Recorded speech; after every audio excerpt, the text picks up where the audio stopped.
The rehearsal dinner invitation had been hand-delivered by my sister Vanessa 3 weeks ago. Heavy cream cardstock with her name and her fiancé Brandon's embossed in gold. Inside, a note in her perfect calligraphy. Cocktail attire. Please don't embarrass the family. I'd stared at that last sentence for a long time before tucking the invitation into my desk drawer. Now, standing in the grand ballroom of the Riverside Club, I watched Vanessa orchestrate her wedding rehearsal with the precision of a military campaign. Every detail was perfect. The floral arrangements, the table settings, the lighting. Everything except me, apparently. Olivia, my mother said, approaching me with that particular expression she'd perfected over the years. Loving concern mixed with deep disappointment. Did you bring something else to wear for tomorrow? I looked down at my simple black dress. It was Givenchy, but I'd removed the label years ago. This is fine, Mom. It's very... She paused, searching for a diplomatic word. Plain. Vanessa's wedding is going to be photographed extensively. Andre Moretti is doing the photography. He's shot for Vogue, Harper's Bazaar, all the major magazines. This is a prestigious event. I know who Andre Moretti is, I said quietly. Then you understand why we need everyone to look their best, she continued. Vanessa has been very clear about her aesthetic vision. Everything needs to be elegant, sophisticated, beautiful. The implication was clear, and you're not. Vanessa appeared beside us, radiant in a designer rehearsal dinner dress that probably cost more than most people's monthly rent. At 28, 3 years younger than me, she'd always been the family beauty. Tall, blonde, with the kind of classic features that photographed well and made elderly relatives coo about her breeding. I, on the other hand, had inherited our father's darker coloring and sharper features. Interesting, our grandmother had said when I was 15. Not pretty, but interesting. Mom, have you talked to her about tomorrow? Vanessa asked, not quite looking at me. I was just discussing wardrobe. Not the clothes, Vanessa interrupted. The photos. We need to discuss the photos. My stomach tightened. What about them? Vanessa finally met my eyes. Brandon and I have been very particular about the wedding aesthetic. Everything needs to be cohesive, elegant. Andre is one of the best photographers in the world, and we want to make sure the photos are perfect. Okay, I said carefully. So we've decided, she continued, glancing at my mother for support, that it would be best if you weren't in the formal family photos. The words landed like a physical blow. What? You're not pretty enough for family photos, Vanessa said, and she had the grace to look slightly uncomfortable. I don't mean that to sound harsh. It's just, Brandon's family is very photogenic and our side needs to match that. You understand, right? Emma agreed. Just stay in the background. My mother touched my arm gently as if softening the blow. You'll still be at the wedding, of course. Your family. You just won't be in the formal portraits. You can be in some of the candid shots, the group photos with extended family. Just not the main ones. I nodded and stepped aside, moving toward the edge of the rehearsal dinner setup. What could I say? That it hurt. That after 31 years of being told I wasn't pretty enough, wasn't graceful enough, wasn't quite enough in general, this felt like the final confirmation? Thank you for understanding, Vanessa said, relief evident in her voice. This is just easier for everyone. She swept away to greet arriving guests, leaving me standing alone by a towering floral arrangement. I pulled out my phone and pretended to check messages, a shield against the pitying glances from relatives who'd overheard the conversation. My phone actually did have messages. Several from my assistant Melissa, 1 from my business partner Jordan, and 3 from Andre Moretti himself. Andre, Olivia, confirm you're attending your sister's wedding tomorrow? Would love to catch up if you have time. Andre, also, thank you again for recommending me for this booking. Your agency has impeccable taste as always. Andre, just arrived at the venue for rehearsal. See you soon. I typed back quickly. Here now. Let's catch up after. Lots of family around. What Andre didn't know, what almost no one here knew, was that I'd been the one to recommend him for Vanessa's wedding. Not directly, of course. When Vanessa had contacted Prestige Talent Agency 6 months ago looking for a high-end wedding photographer, my creative director had passed along several options, with Andre at the top of the list. Vanessa had been thrilled to book him. She'd spent weeks bragging to her friends about landing the Andre Moretti for her wedding. She had no idea that Prestige Talent was my agency, that I'd founded it 8 years ago and built it into one of the top modeling and creative talent agencies in New York. That I'd personally managed Andre's career for the past 4 years and considered him one of my closest professional relationships. My family thought I did something with social media for a living. They'd never asked for specifics and I'd never offered them. It had been easier that way. Easier than explaining why I'd dropped out of law school at 23. Easier than defending my decision to enter an industry they considered frivolous and degrading. Easier than watching them dismiss my success the way they'd dismissed everything else about me. The rehearsal dinner was beginning. I found my seat at table 8, far from the head table where Vanessa, Brandon, and both sets of parents sat in positions of honor. I was placed with distant cousins and Brandon's college roommate who'd been given a pity invitation. "You're Vanessa's sister?" the roommate asked, trying to make conversation. "Yes. Must be exciting having a sister getting married. Are you married?" "No." "Engaged?" "No." "Dating anyone special?" "Not currently." He seemed to run out of questions after that and turned his attention to the cousin on his other side. I picked at my salad and tried to look interested in the speeches that were beginning. Brandon's father talked about his son's accomplishments.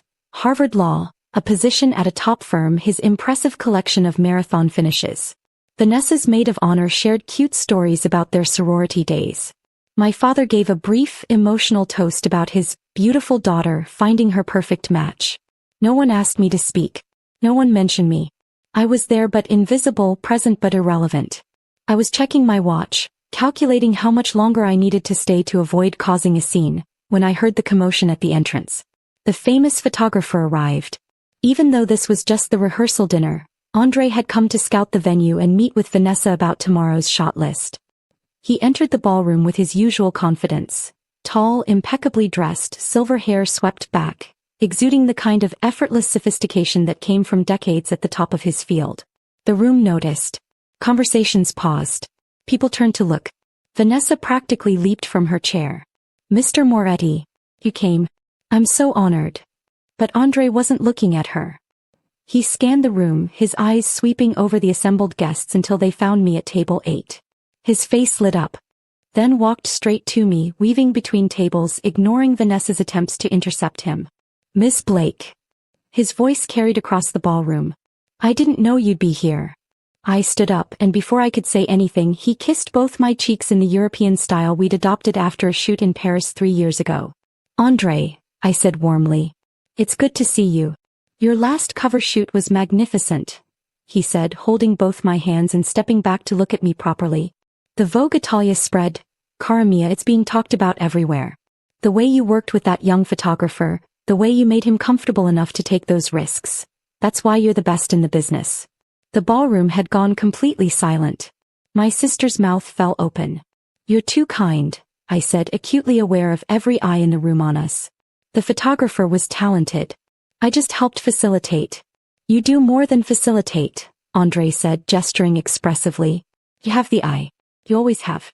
That's why every photographer wants to work with your agency. Because you understand light, composition, story. You're not just a businesswoman, you're an artist." "Thank you," I said, gently trying to redirect him. "Andre, I believe my sister Vanessa wanted to discuss tomorrow's schedule." Yes, we'll discuss," he said, waving a hand. "But first you must tell me, are you shooting again yourself? I saw those photos you took last month for the Harper's campaign. Exquisite.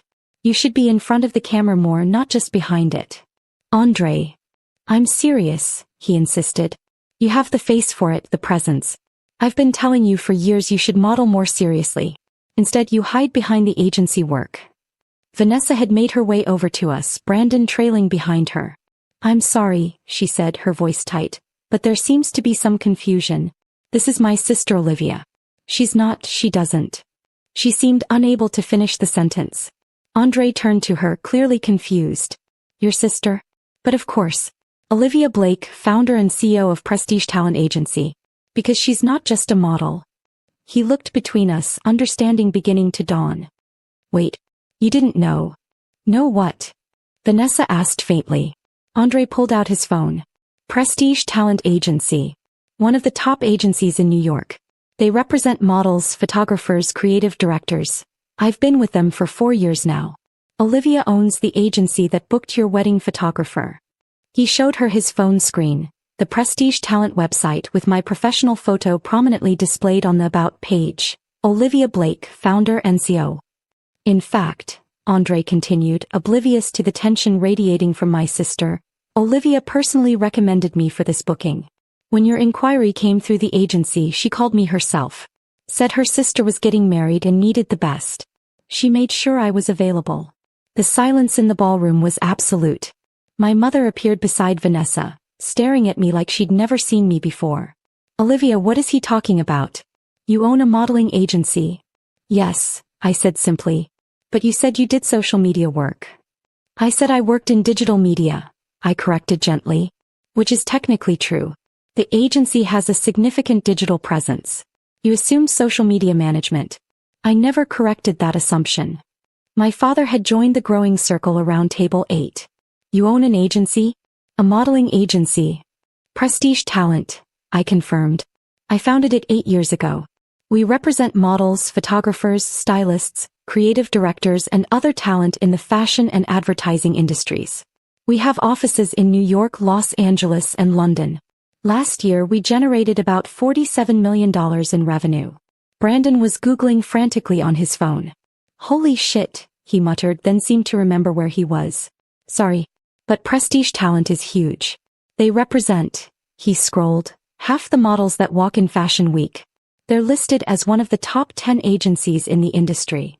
Top 5 actually, I said. We moved up this year. Vanessa was staring at me, her perfect makeup unable to hide the shock on her face. You own a modeling agency. A successful modeling agency. Yes. And you never told us? You never asked, I said quietly. Every time I tried to talk about my work, the conversation got changed. You weren't interested in what I did. You'd already decided it wasn't important. My mother's hand went to her chest. But we all thought you were barely making ends meet. You drive that old Honda. You live in that small apartment. I drive a Honda because it's reliable and I don't care about status symbols, I said. And I live in a small apartment because it's in Tribeca, costs $7,000 a month and I'm barely there because I travel constantly for work. But you've never asked to see where I live or what I do. You've never asked anything beyond how's work. And you've never listened to the answer. Andre was looking increasingly uncomfortable. Perhaps I should go discuss the schedule with the wedding coordinator. No, Vanessa said, her voice sharp. Say, please. I need to understand this. He turned back to me. Why? Why would you hide this from us? I didn't hide it, I said, feeling years of hurt and frustration rising to the surface. I just stopped trying to share it. Do you remember 8 years ago when I left law school? You dropped out, my mother said as if I'd forgotten. I left, I corrected, because I'd been offered a job at a boutique modeling agency. It was entry-level minimal pay, but I loved it. I loved the creative side, the business strategy, the talent development. When I told you about it, you cried. You said I was throwing my life away. Well, a modeling agency, my father started, is a legitimate business, I interrupted. A multi-million-dollar industry that requires business acumen, negotiation skills, creative vision, and legal knowledge. All things I learned in law school. But you didn't see that. You saw me giving up a respectable career for something you considered frivolous. We just wanted what was best for you, my mother protested. No, I said firmly. You wanted what looked best to your friends. What fit your idea of success. When I started Prestige Talent 3 years later, when I told you I'd open my own agency, you patted me on the head and said, "That's nice, dear," and then you changed the subject to Vanessa's engagement. Vanessa flinched. So I stopped telling you things, I continued. I stopped trying to get you to understand or be proud of me. I built my business quietly. I made my success private. Because sharing it with you only led to dismissal or disappointment. Andre cleared his throat. If I may, Olivia is being modest. She's not just successful. She's brilliant. She has an eye for talent that's uncanny. She's discovered 3 models who are now household names. She's built Prestige from nothing into an industry powerhouse. People in fashion know her name. Respect her opinion. He looked at my family, she's someone you should be incredibly proud of. And yet, I said, looking at Vanessa, earlier today you told me I wasn't pretty enough to be in your wedding photos. Vanessa's face went white. Several gasps echoed around the ballroom. You said what? Brandon asked his fiancée, his voice dangerously quiet. I was talking about the aesthetic, Vanessa stammered.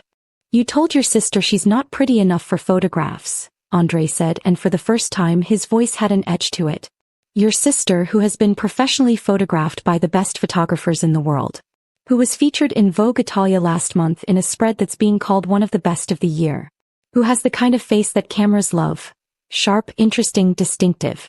The kind of beauty that's actually interesting, not just conventionally pretty. He pulled out his phone again and started scrolling. Here. This is from the Vogue shoot. He turned the screen to show a stunning black and white photograph of me, taken by one of Andre's protégés. In it, I looked powerful, elegant, nothing like the plain person I was supposed to be. And this one, Andre continued, swiping to another photo. From a Harper's Bazaar editorial last year. And this, British Vogue 2 years ago. Your sister isn't just beautiful.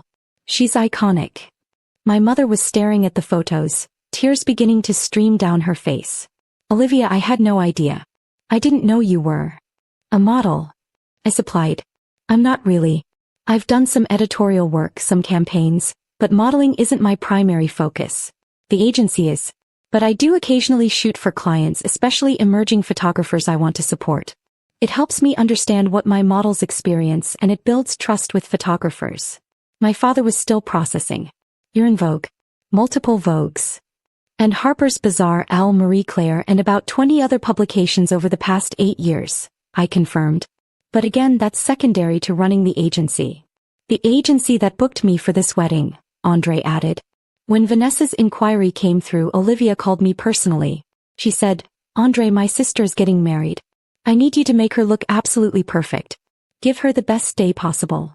She made sure I cleared my schedule. Made sure I gave this my full attention. He looked at Vanessa. Your sister, who you just told isn't pretty enough for your photos, is the reason you have me as your photographer. She made this happen. Vanessa looked like she might be sick. Olivia, I didn't know. You didn't ask, I said. You never asked. None of you did. Brandon was still staring at his phone. Your agency represented Alessandra Montez. She walked for every major designer last fashion week. She's everywhere right now. I discovered Alessandra, I said. She was working at a coffee shop in Queens. I saw her and knew immediately she had something special. I signed her, developed her portfolio, placed her with the right photographers and designers. She walked for Prada 6 months later. Jesus Christ, Brandon muttered. My cousin Jessica, who'd been listening from a nearby table, spoke up. Wait, if you're successful, why didn't you say anything? Why let us all think you were struggling? Because she was protecting herself, Andre said before I could answer. Because she's smart. People treat you differently when they know you have money and success. They want things. They make assumptions. It's easier to keep work and family separate. Exactly, I said.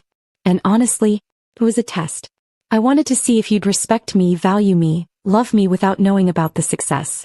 I wanted to matter as a person, not as a bank account or a connection. And we failed, my mother said, her voice breaking. We failed that test completely. You did, I agreed. You decided I was a disappointment and you never questioned that narrative. Even when I tried to share things with you, you weren't interested. You'd already made up your minds about who I was. Vanessa sank into a chair looking dazed. I told you to stay in the background. I said you'd ruin the photos. Oh my God, Olivia, I'm so sorry. Are you sorry because you hurt me? I asked quietly. Or because you found out I'm not actually the failure you thought I was? She looked up at me, tears in her eyes. Both. I'm sorry for both. You're right, I decided you were less than me. It made me feel better about myself. If you were the disappointing sister, then I was the successful one. And I never questioned it because questioning it would have meant that you'd have to actually know me, I finished. That you'd have to see me as a real person instead of a comparison point. Brandon was looking at Vanessa with an expression I couldn't quite read. You told your sister she's not pretty enough for our wedding photos. I didn't mean. You did mean it, he interrupted. Don't make it worse by pretending you didn't. You meant it. And you were wrong. Spectacularly, embarrassingly wrong. He turned to me. Olivia, I apologize. On behalf of both of us. And I'd be honored if you were in every single wedding photo tomorrow. In fact, I'd like you standing right next to Vanessa in the formal portraits. Is that acceptable? You don't have to do that, I started. I want to, he said firmly. My wife, he glanced at Vanessa. My future wife and I both want that. Right, Vanessa? Vanessa nodded, wiping her eyes. Right. Please, Olivia. I was cruel and wrong and I'm so sorry. Andre checked his watch. I should let you all talk. Family matters. But Olivia, if you have a moment later, I do want to go over tomorrow's schedule. And perhaps we can discuss that Milan shoot we talked about last week. Milan shoot? My father asked faintly. Italian Vogue wants Olivia for their September issue, Andre explained. They're doing a feature on women who are changing industries. Fashion disruptors. They want her as one of the cover subjects. Cover, my mother repeated. You're going to be on the cover of Italian Vogue. One of the covers, I corrected. They're doing multiple covers. But yes. After Andre left to find the wedding coordinator, my family stood around me in a semicircle looking shell-shocked.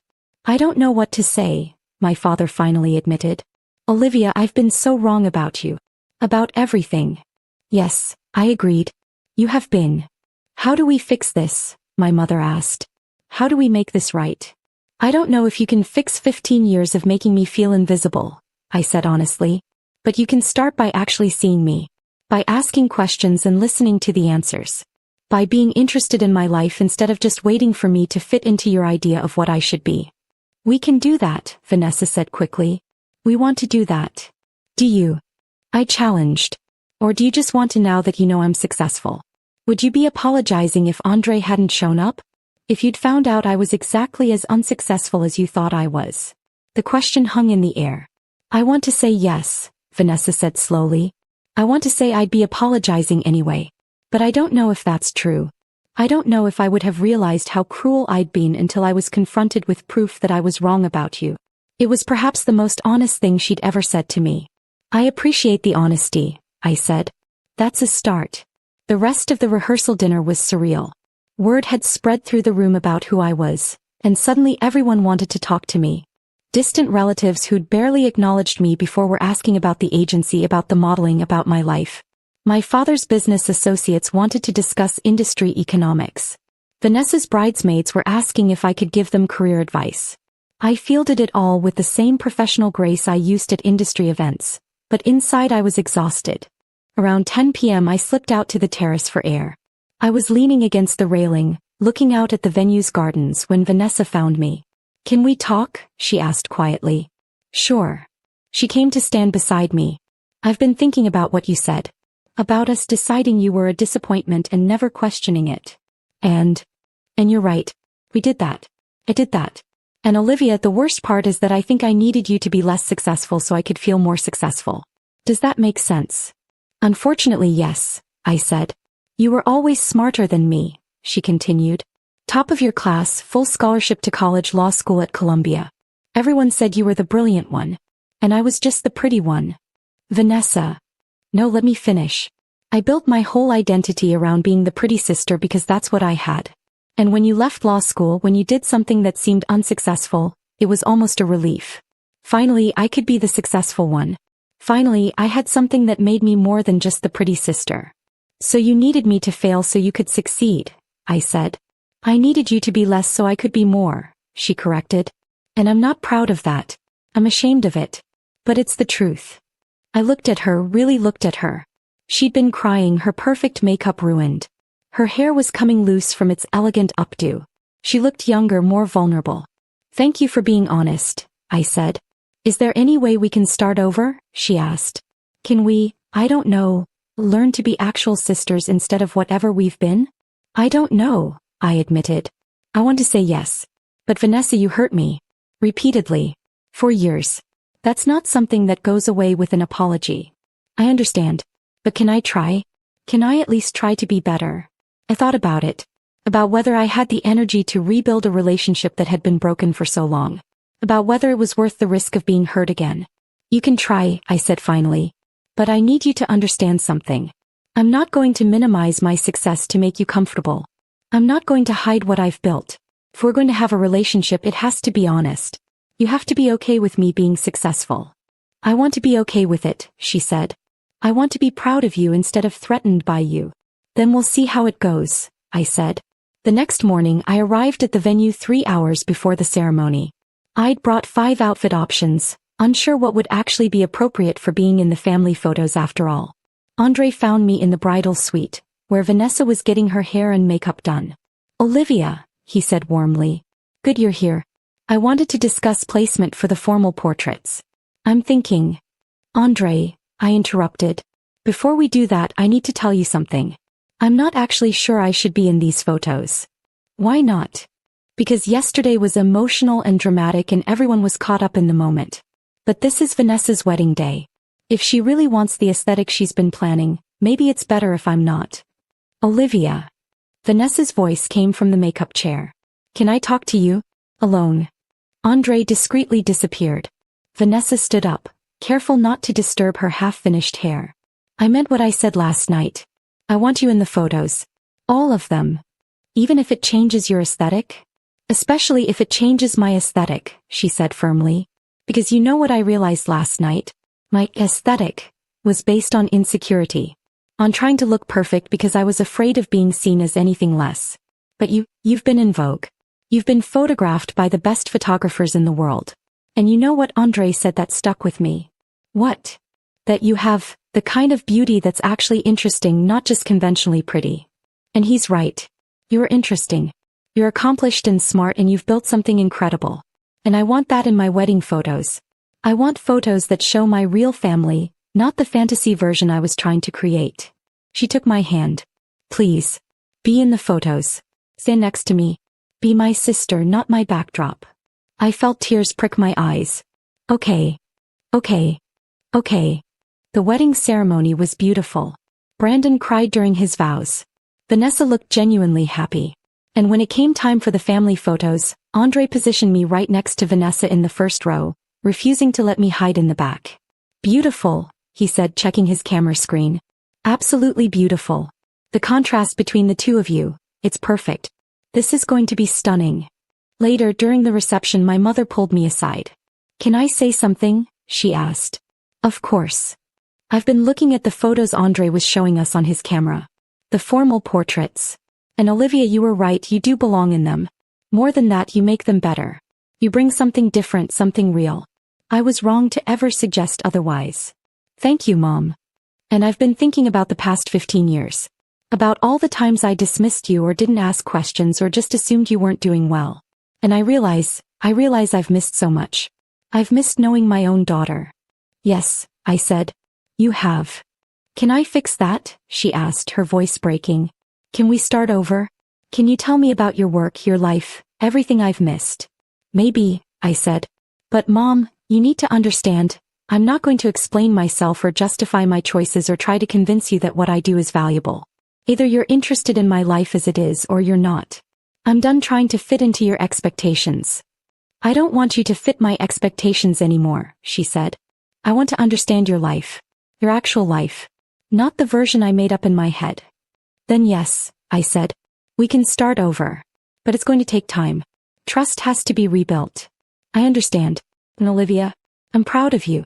I should have said that years ago, but I'm saying it now. I'm so proud of what you've built." During dinner, Andre came over to my table. "I have something to show you." He pulled out his camera and showed me the screen. The formal family portrait. "Look at this." The photo was stunning. Vanessa was radiant in the center, but I had to admit, I didn't look out of place. I looked like I belonged there. More than that, the contrast between us made the photo more interesting, more dynamic. My sharper features played off her softer ones. My dark coloring complemented her blonde. Together we looked like an actual family with all its differences and contrasts, rather than a magazine spread trying to project perfection. "It's good," I admitted. "It's better than good," Andre said. "It's real. And that's always better than perfect." As the reception continued, I found myself actually enjoying it.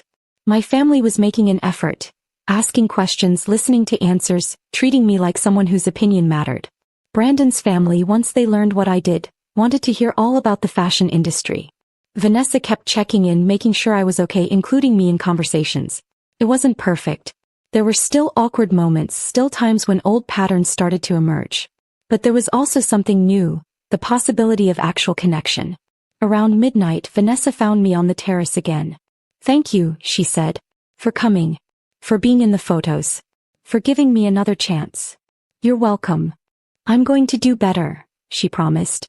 I'm going to be the sister you deserved all along. That's a high bar, I said with a slight smile. I know, but I want to try.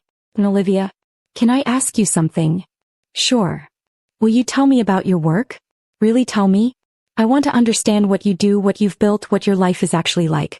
Not because you're successful or because you own an agency, but because you're my sister and I've realized I don't actually know you. So I told her. About founding Prestige Talent with $50,000 in savings and a dream. About the early days when I answered my own phones and did my own bookkeeping. About discovering my first model and the thrill of seeing her walk in Fashion Week. About expanding to Los Angeles then London. About the challenges of managing creative personalities and business realities simultaneously. She listened, really listened, asking questions, wanting to understand. And for the first time in 15 years I felt like I had a sister again. 2 months later I got a package at my office. Inside was a large framed photograph, the formal family portrait from Vanessa's wedding. We all looked happy, relaxed, real. And I looked like I belonged. The note attached was in Vanessa's handwriting. Thank you for being in the photos. Thank you for being in our family. I'm sorry it took me so long to see you. Love, V. I hung it in my office, next to the Vogue cover and the Harper's Bazaar feature and all the other markers of professional success. But somehow that wedding photo meant more. Because it represented something I'd thought I'd lost. The possibility of family. Not the perfect fantasy version of family. But the real, complicated, messy version. The version where people made mistakes and hurt each other but also apologized and tried to do better. And that, I was learning, was more valuable than any amount of success. Andre was right as usual. Real was always better than perfect. Even when it came to family. Especially when it came to family.